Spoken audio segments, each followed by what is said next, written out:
hari ini Komisi 10 DPR menggelar rapat dengan sejumlah klub sepak bola tanah air terkait dengan pembukuan PSSI dan ancaman sanksi FIFA di gedung DPR Senayan, Jakarta Selatan. Dan untuk informasi selengkapnya kita langsung bergabung bersama reporter Erik Himawan dan juru kamera David Sibarani, langsung dari gedung DPR Senayan. Erik, poin apa saja yang dibahas dalam rapat tersebut?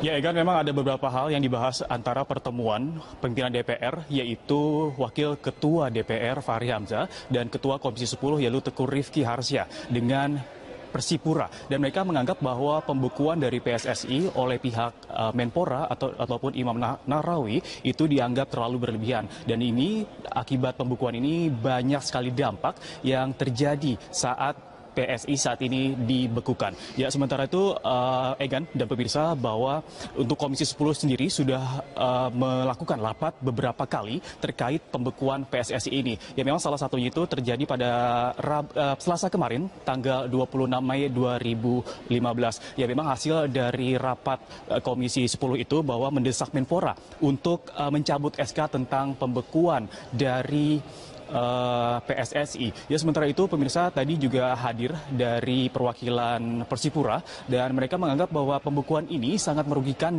untuk Persipura sendiri. Dan memang saat ini Persipura sendiri dapat memasuki semifinal dalam Piala AFC yang digelar beberapa waktu yang lalu. Egan. Ya, Erik, lalu kemudian rekomendasi apa yang disampaikan dari pimpinan Komisi 10 dalam rapat tersebut? Ya, memang tadi ada beberapa rekomendasi dari Ketua Komisi 10, yaitu Teguh Rifki Harsya. Mereka mengemukakan bahwa Menpora ataupun Imam Nahrawi harus segera mencabut dari SK pembekuan PSSI. Memang ini salah satunya berdampak besar dari pemain sepak bola di seluruh Indonesia. Dan ini juga berdampak terhadap image dari sepak bola di Indonesia sendiri terhadap perhimpunan sepak bola yaitu FIFA. Ya, sementara itu dampak lainnya adalah saat ini concern dari Wakil Ketua DPR Fahri Hamzah, bahwa mereka menyebutkan bahwa ini adalah sangat concern. Kemarin juga Presiden Joko Widodo juga menyinggung kasus ini di Facebooknya, bahwa Presiden Joko Widodo menganggap bahwa Menpora Imam Nahrawi harus terus melanjutkan dari pembekuan PSSI ini. Namun hal ini dituding sebagai dalang terhadap pembekuan PSSI saat ini, ya, dari Komisi 10 sendiri. Dan Wakil Ketua DPR harus segera mencairkan ataupun mentarik SK dari pembekuan PSSI karena merugikan banyak pihak. Egan. Ya, baik, terima kasih Erik laporannya. Demikian laporan langsung Erik Himawan dan juru kamera David Sibarani dari gedung DPR Senayan, Jakarta Selatan.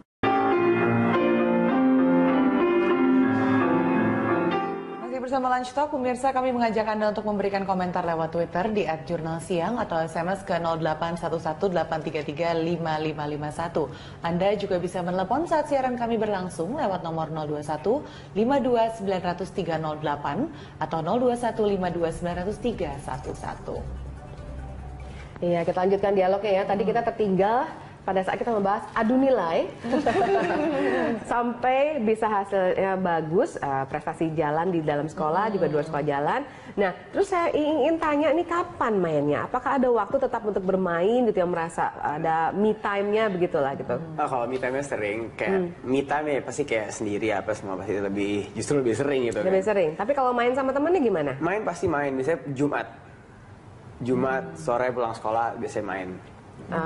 Jadi tetap ada waktu untuk itu ya. Karena kan tadi Eros sempat cerita TV aja jarang nyala di rumah. Kalau TV aja jarang nyala, sempat nggak punya pacar dulu waktu remaja? Dulu malas banget. Aku paling malas mikirin pacar karena kalau sekarang lebih malas lagi karena udah profesional, udah lebih sibuk lagi. Karena lebih susah lagi ya. Jadi ya pacar kan harus yang kayak gitulah kayak. Ribet ya. Iya, Ini kan gitu. Aira udah 20 tahun ya, jadi dia mungkin sudah bisa menjawab sesuai dengan kondisi saat itu. hatinya. Isi hati. Nah ini kalau Ibu Jiska kan putranya baru 15 tahun, dan terus kemudian dia gimana? Kan dia pasti keinginan untuk bermainnya juga ada gitu, tidak hanya belajar atau ekskul saja. Iya. Tetap dia main dengan teman-temannya, terutama teman sekolahnya. Tapi selain itu, olahraganya dia itu juga membuat dia senang gitu. Jadi dia fun kalau dia melakukan kegiatan itu. Jadi ya main sama teman-teman, dan pada saat dia melakukan kegiatan olahraga ya dia juga fun, bermain menurut dia. Jadi justru kegiatan-kegiatan ekskul itu buat dia sebagai sarana untuk dia menyalurkan energinya dan juga sekaligus bermain. Iya. Berpengaruh positif nggak sih bahwa Christopher ini juga tergabung dalam berbagai komunitas yang dipersatukan dengan kesamaan hobi sports tersebut seperti itu? Iya, jadi dia banyak belajar dari teman-teman yang satu komunitas ya. Kalau dalam golf kan dia ikut junior golf gitu. Jadi dia ya berbagi pengalaman dengan teman-temannya yang sudah lebih memiliki istilahnya apa ya, jam terbang lebih tinggi di lapangan gitu. Ini kan kita udah dengarnya Bu Ciska ini sangat suportif, sangat mengetahui apa yang menjadi kesukaan dan yang ditekuni oleh Tapi putranya. ngomong-ngomong seperti soal itu ya. kesukaan, apa Ibu dari awal sudah tahu dia itu sukanya golf, sukanya musik? Apa Ibu kemudian konsultasi lah gitu dengan seorang psikolog untuk menentukan sebenarnya bakat dan minatnya anak ini di mana? Justru untuk mengetahui minat dan bakat setelah dia besar. Setelah dia SMP baru kita melakukan tes. Tapi pada saat kecil saya awalnya itu membiarkan dia untuk mengikuti segala jenis kegiatan karena memang belum tahu kan arahnya kemana. Tapi salah satu cara saya juga sebenarnya untuk menyalurkan energi dia yang berlebih, karena Christo waktu kecil itu sangat gesit ya, bukan hiperaktif sih tapi aktif sekali gitu. Jadi dia tidak bisa diam gitu ya. Jadi kalau di kelas itu memang paling heboh.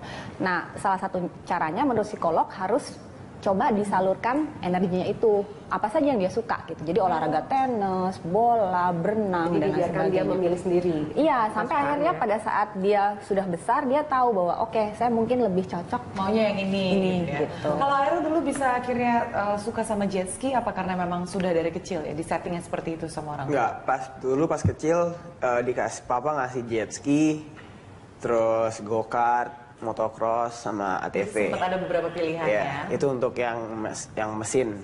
Terus kalau yang olahraga yang nggak ada mesinnya paling main bola, basket, terus paling dulu taekwondo, sekarang dan satu. Kenapa Aero tapi nyantolnya tuh di jet ski? Paling challengingnya paling beda. Bener challenge-nya tuh bener-bener yang jet ski nggak ada remnya soalnya. Jet ski nggak ada rem, terus ombaknya kan setiap detik ganti-ganti ya kan. Jadi mungkin belokannya bisa sama tempatnya, temen cara kita belok setiap lap beda.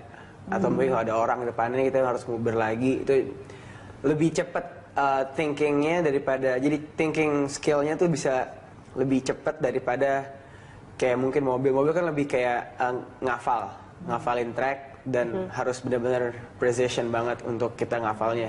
Kalau jet ski mungkin nggak harus precise banget, tapi kita harus bisa calculate yang precise untuk the next couple of seconds-nya.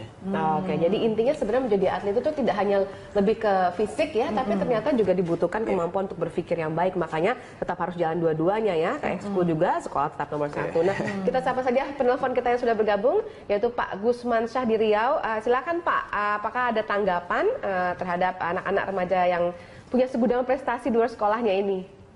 Halo, selamat siang. Ya, selamat siang Pak Gusman Syah, silakan. Nah, begini Bu, kita berharap pada pemerintah ini agar anak-anak berprestasi itu berilah dukungan.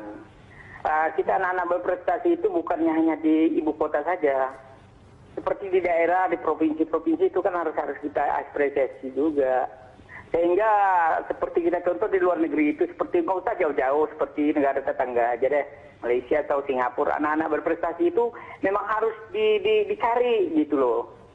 Sehingga anak berprestasi itu ada itu di daerah, bukannya di kota saja. Ya. Nah, begitu maksud kita, supaya pemerintah kita ini memperhatikannya semuanya, Ibu. Hanya itu, Ibu. Terima kasih banyak, Bu. Baik, terima kasih Pak Gusman Syah. Syah. Ya, ini memang poin yang sangat menarik juga ya, karena nggak semua orang kemudian terekspos dengan berbagai pilihan ini, atau mungkin ditemukan oleh pihak-pihak yang sebetulnya bisa membantu dan memberikan katakanlah beasiswa dan sebagainya gitu ya. Kalau kita ngomong soal sponsorship gitu ya, atau dukungan, Aero sendiri gimana pengalamannya? Apakah cukup mendapatkan endorsement dan dukungan dari scene lokal atau selalu di Untuk luar? Di luar pasti dapat. Di sini BNI udah support cukup lama, udah 5 tahun lebih. Terus dari ya kayak Yamaha itu kan aku emang dari sana Tapi juga. kalau dari pemerintahnya sendiri, tadi kan juga dibilang kan dukungan dari pemerintah, kata Pak Gusmansa. Pernah nggak ada pernah nggak apresiasi ada ya? seperti itu? Pemerintah itu dukung kalau emang lagi ada namanya multi event. Multi event tuh kayak misal kita ngomong Asian Games atau SEA Games. Kalau jet ski ada di Asian Beach Games. Itu mereka dukung untuk kasih financial apa segala macam. Untuk ikut kompetisinya. Iya, karena itu kan kita pergi secara kontingen, satu kontingen pergi di bawah Indonesia semua.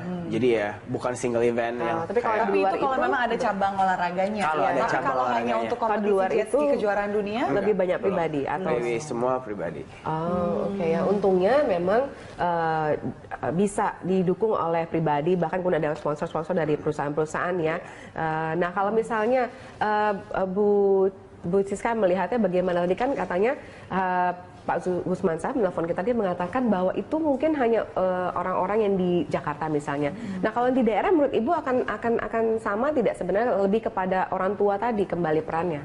Karena kan menurut saya begini, karena saya taunya untuk golf ya, itu kan kalau ada turnamen gitu kan biasanya banyak anak daerah juga datang ke Jakarta gitu. Jadi bukan hanya anak-anak dari Jakarta. Jadi orang tua juga sangat berperan untuk mencari informasi. Karena belum tentu anak ini kan tahu ya kapan ada jadwal turnamen, kapan ada event. Jadi orang tua yang harus lebih mengencourage dan lebih mencari informasi sebenarnya kalau memang mau mensupport dan mengembangkan anaknya. Iya, jadi kembali ke peran orang tua Ini ya. kita untuk udah orang bahas tua ya. berulang-ulang dari tadi bagaimana peran orang tua ini sangat krusial dalam perkembangan anak dan prestasinya di luar Iya, sekolah. betul. Akhirnya sendiri pernah terbayang nggak? Kita udah dengar cerita ya dengan Bu Ciska tadi, dengan Christopher, bagaimana jika keluarganya Aero itu tidak sesuportif ini? Tentunya sangat besar sekali peranan Iya. mereka terhadap kesuksesan Aero sekarang ya. Besar banget soalnya ya yang kan kayak orang tua kan sebenarnya kayak nge-invest ke anaknya juga kan. Tapi itu juga it depends on the kid mau apa enggak. Mereka bisa bilang kayak misalnya papa aku kayak udah kayak invest untuk di jet ski apa segala macem, cuman it depends on me. Kayak laki aja kayak aku emang pengen, cuman kalau ada misalnya anak yang nggak suka, terus anaknya nggak bisa ngomong ke orang tuanya, jadi kayak Terpaksa akhirnya. terpaksa kan juga nggak bisa jadi bagus juga kan jadinya. Jadi komunikasi menjadi penting ya. Kalau Iya. tadi Bu Ciska juga bilang dia membiarkan Christopher mencoba satu-satu dulu semuanya sampai capek baru tahu sukanya golf gitu. Supaya dia nggak penasaran gitu kan. Kita nggak boleh membatasi kan, walaupun mungkin saya melihat mungkin gitu, oh mungkin anak ini nggak bakat di sini, tapi saya nggak pernah mengatakan itu kepada dia. Jadi nggak mematahkan semangat, supaya dia merasa dulu, baru abis itu oke, berarti saya kurang di sini. Kita boleh kasih tahu, tapi jangan sampai mematahkan semangat anak itu. Ini Iya ngomong-ngomong sih, soal keluarga nih ya, Aero ini juga punya adik yang juga bergelut di bidang yang sama dan juga berprestasi.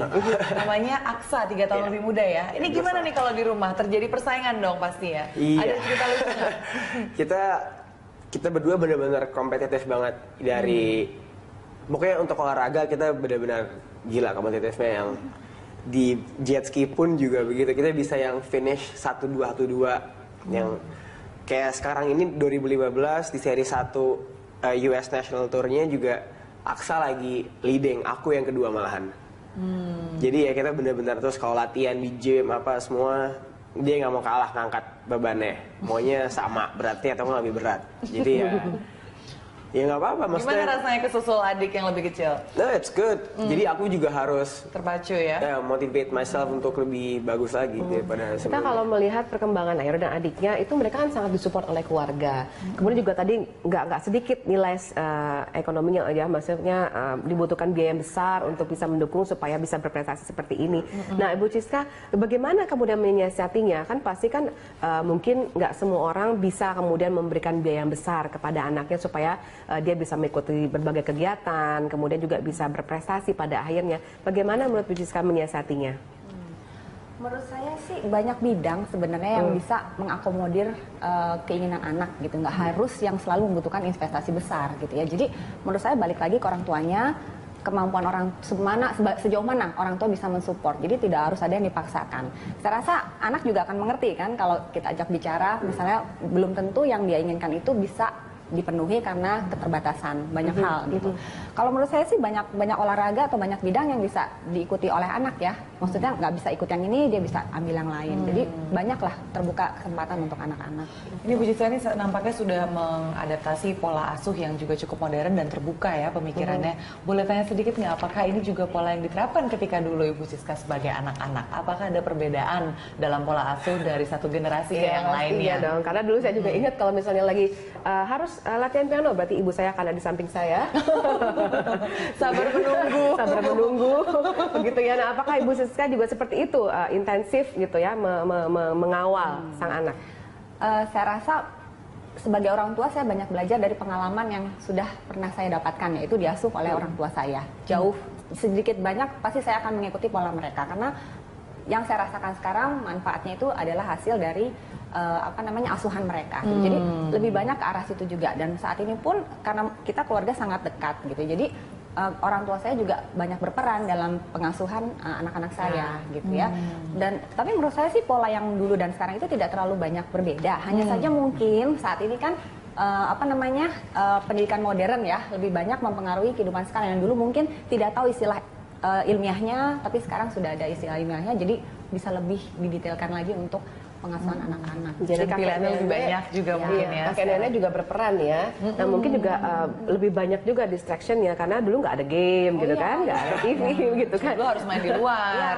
Kita main yang tradisional ya lebih banyak ya. Iya, jadi sebenarnya tidak harus mengeluarkan biaya yang besar gitu ya untuk bisa tetap menyalurkan energi dan bakatnya anak ya. Cuma kembali harus pintar-pintar melihat si anak itu sendiri.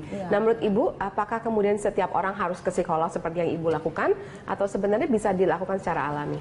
Tergantung kebutuhan, ya tergantung kebutuhan. Kalau kita bisa mengatasi masalah atau anaknya tidak ada problem, mungkin tidak perlu. Tapi kebetulan kalau saya punya pengalaman, anak saya ini anak pertama, jadi pertama kali punya anak. Anak saya agak berbeda dengan anak lain. Jadi waktu kecil itu dia sangat aktif dan tidak bisa diam, yang terlihat sangat berbeda dengan teman sekelasnya. Itu saya menyempatkan diri saya untuk membawa anak saya ke psikolog, karena saya ingin tahu pola seperti apa yang cocok untuk saya terapkan ke anak saya gitu. Dan ternyata memang karena dia fisiknya sangat kuat dan energik, itu memang harus disalurkan melalui olahraga. Oke, jadi nggak harus selalu pergi ke psikolog ya, tapi ada baiknya juga kalau memang dibutuhkan begitu ya. Tapi emang perlu atau tidak, hiperaktif atau tidak, yang namanya menekuni sebuah olahraga itu seperti Aero juga udah share di segmen sebelumnya, kita bisa punya banyak nilai-nilai yang kita ambil dan akhirnya bisa kita aplikasikan. Contoh yang paling gampang adalah disiplin dalam belajar mungkin, atau sportsmanship, ketepatan waktu, endurance, dan lain sebagainya. Aku juga pengen nanya nih sama Aero, pernah nggak ngerasa bosen dengan rutinitas yang sangat padat? Atau mungkin bosen sama jet ski, pernah nggak? Pernah. Pengen alih profesi aja deh, udah nggak usah jadi Karena bener-bener yang pernah sampai kalau nggak salah sebulan lah, paling lama sebulan waktu itu.